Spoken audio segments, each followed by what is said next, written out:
Hello, promo and poster collectors. Welcome to this week's new poster video. If you like video game art, I hope you stick around and enjoy this channel.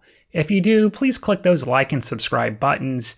That will help other collectors discover these videos. Most of my focus is on retail posters, and these were posters that were hung in shops like Babbage's, Electronics Boutique, and the offices of arcade distributors. They were used to sell products to the masses, and as such they pack a visual punch, meant to hit a square in the amygdala. My long-standing advice is to avoid reprints. Originals will always look better and appreciate in value. This poster is possibly the first retail poster ever used for Sega Saturn in Japan. I don't know of a predecessor or sibling to this poster. This one's historically significant for advertising the launch of the Sega Saturn on November 22nd, 1994, and includes some really fantastic launch software. I'm not going to delve too deep into Sega's missteps for this video, since this poster is a celebration of everything Sega. Saturn was initially going to have a single 32-bit processor, prior to Sega seeing Sony's PlayStation. On a dime, Sega's engineers pivoted and revised the internals to accommodate a second Hitachi CPU. They did that at the 11th hour of production. Sega also had the foresight to include a CMOS battery for internal save backups and a cartridge port for expandability and accepting cartridge software, and those were something Sony didn't include for the PlayStation. The launch software also impressed, with many buyers delighted by the superb arcade port of Virtua Fighter. Many promises were made and delivered by that game at launch, and the attach rate of Virtua Fighter with the Sega Saturn was essentially 1-to-1. The marketing was uniquely branded by Sega and included these mustached aliens, presumably from the planet Saturn, and we will get into that later in this video. Sony, meanwhile, stole and stumbled in all territories. In Japan, they had North American-style Sega Genesis-like marketing that was edgy and steered for a teen demographic. A year later, in the United States, Sony showed us Polygon Man and the You're Not Ready ad campaign. I think it's fair to say 32-bit was a challenge to market for all gaming companies. I don't know if it was the hardware or just this unique moment in history. This poster represents Sega's hope and ambition leading into the 5th generation of consoles. Namely, they had the tools and the talent to provide a superior 32-bit gaming experience, and Virtua Fighter was the proof of that. So this is the channel's first foil poster. It not only posed a serious challenge for me to photograph, but it also presents a lot for us to discuss due to its unique materials. For starters, let's get the graphics up to help indicate size. This specimen is a Japanese-sized B2 retail poster. This is a common poster size for the Japanese retail market. It's a bit more narrow than Western-sized posters, but looks absolutely gorgeous when matted and framed, and I suggest you do that if you find a B2 poster for one of your favorite games. Here's another new graphic to help convey size.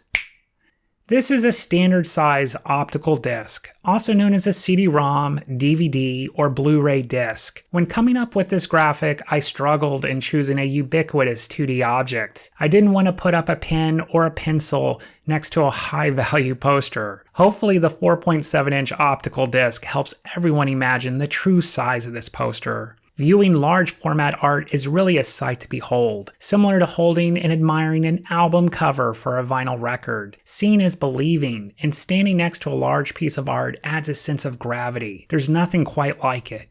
I'm going to leave these graphics up while we talk about foil printing. Foil printing is a specialty printing process which uses heat, pressure, and metallic paper, also known as foil. This is used to create different shiny designs and graphics on various materials. The pros with foil posters from a collecting standpoint is they're difficult to forge. When you buy a foil poster, it's almost guaranteed to be an original. My regular viewers know how I feel about reproductions, and I have to sound like a bit of a broken record here, but originals will always look better. They'll always look sharp and more vibrant, and they'll also climb in value like a fine piece of art.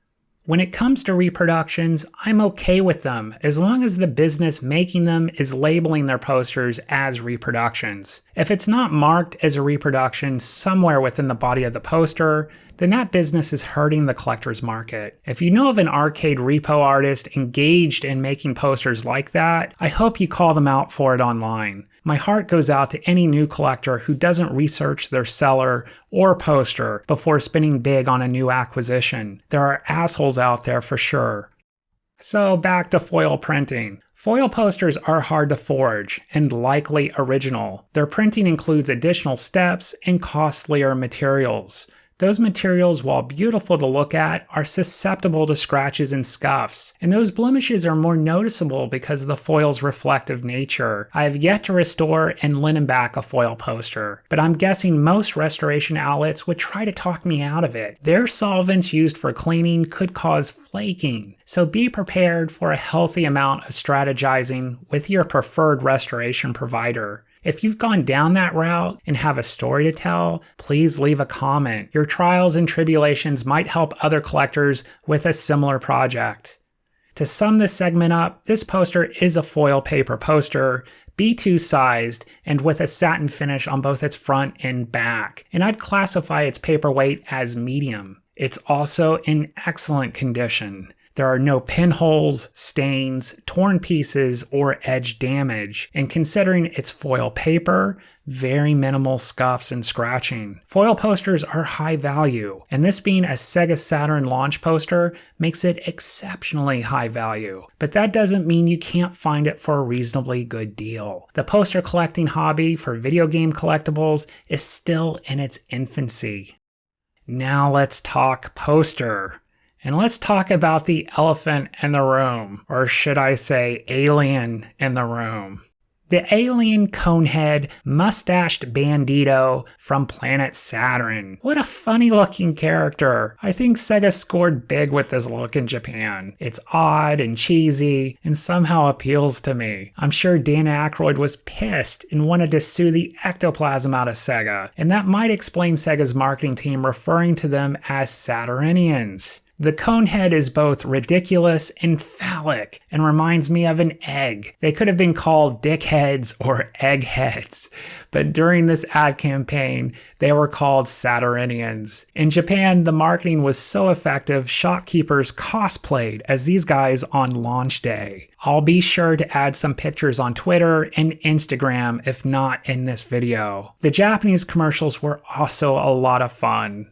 The standout games for me here are Virtua Fighter, Daytona, and Panzer Dragoon. I give Clockwork Knight an honorable mention, but it's not in the same league as those other games. Both Daytona and Panzer Dragoon look like alphas from their screenshots, so considering the production timeline for this poster, having to be produced sometime around September or October 1994, and those games being released in spring of 1995, it's just awe-inspiring Sega's engineers could work so quickly to produce outstanding games in only 6 to 9 months. These were brilliant people operating at peak performance.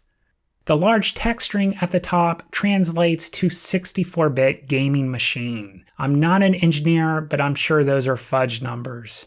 At the bottom, we have a gorgeous Sega logo with a mirror polish. This right here is what makes foil printing so appealing. Sega's marketing team has turned a 2D piece of advertising art into jewelry. If I could invent a new word, I'd call this a jewelrification. It looks terrific here and worth every penny Sega's marketing team spent on it.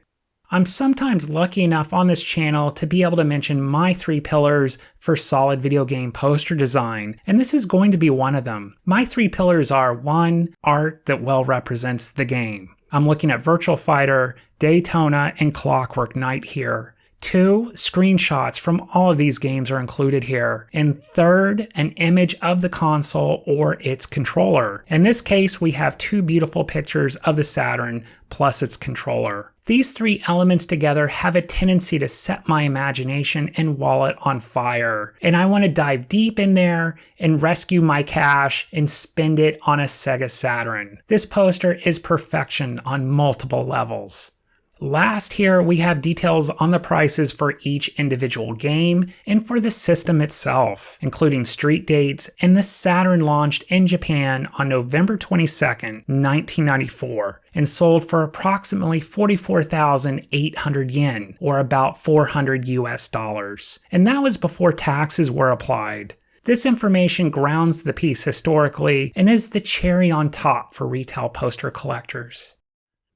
I try to save my raw opinions and other thoughts about poster collecting for this segment. So this poster is an ensemble type poster, exhibiting multiple games in a shotgun blast formation. And normally I shy away from ensemble type posters. Wall space is a premium for all collectors, and I don't think people want to share or have wall space occupied by games they don't have an attachment with. This poster I've clearly made an exception for, but others I'm not as kind for.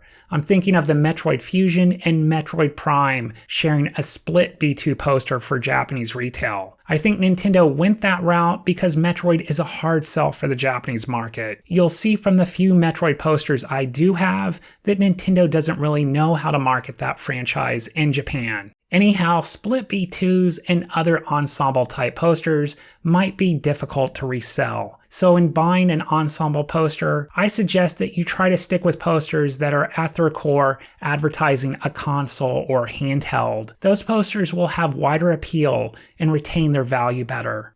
And last here, some food for thought before I go. When preparing for this video, I came across a dated Japanese blog, and this bloke ended up purchasing a PlayStation over the Saturn. And he cited the cost of the software being his #1 deciding factor.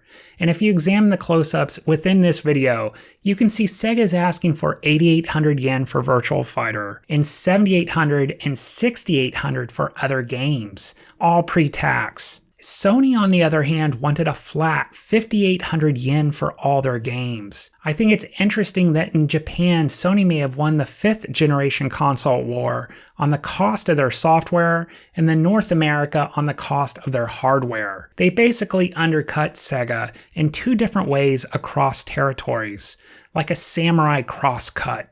Imagine if Sega launched with aggressive software pricing in Japan. The long-term results for the Japanese market may not have ended any differently, but it would have changed the beginning of the race, and it might have provided Sega a more comfortable lead, and they might have felt less pressure to do that surprise launch in North America. If Sega of America could have one do-over for all time, I bet that would be it.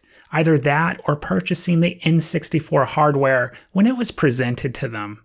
If you liked this video, I hope you click the like button and consider subscribing to the channel. I have a lot more posters to show you guys. Many are high value posters, just like this one, and I'll always do my best to provide you with great poster collecting intel. And here's a postscript about the channel. This foil poster concludes Poster Packrat Season 1.